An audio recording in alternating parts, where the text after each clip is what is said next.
Bonjour à tous, aujourd'hui je vais vous donner mes conseils concrets pour négocier efficacement le prix d'un bien immobilier. C'est une étape souvent redoutée par les acquéreurs, pourtant elle peut faire une vraie différence si elle est bien préparée. Première étape, bien se renseigner. Avant de parler prix, on fait ses devoirs. Vous devez connaître le prix au mètre carré pour ce type de bien, depuis combien de temps le bien est-il à la vente et quel type de biens comparables se sont vendus récemment sur le secteur.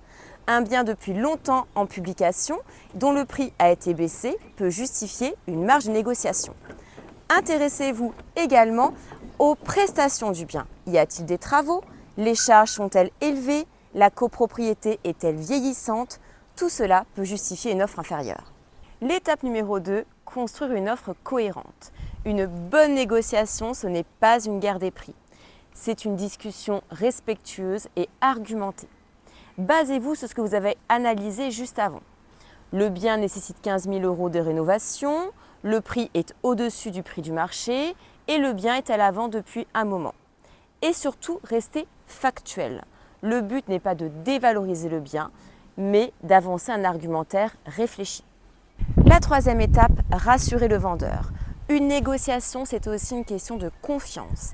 Si vous êtes clair avec votre financement, que vous avez un accord de principe de votre banque, une simulation bancaire ou de votre courtier, vous serez tout de suite plus crédible.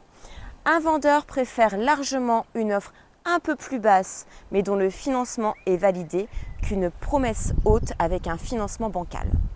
Et enfin, soyez humain. Il y a souvent des émotions des deux côtés. Le vendeur a un lien avec son bien, parfois même un attachement affectif. Restez ouvert, souriant, respectueux. Une bonne négociation, c'est un compromis, pas un combat. Alors oui, il est tout à fait possible de négocier un bien immobilier. Avec la bonne posture, une bonne étude préalable et un dossier solide, vous avez toutes les chances d'y arriver. Et si vous voulez vous faire accompagner, n'hésitez pas à me contacter.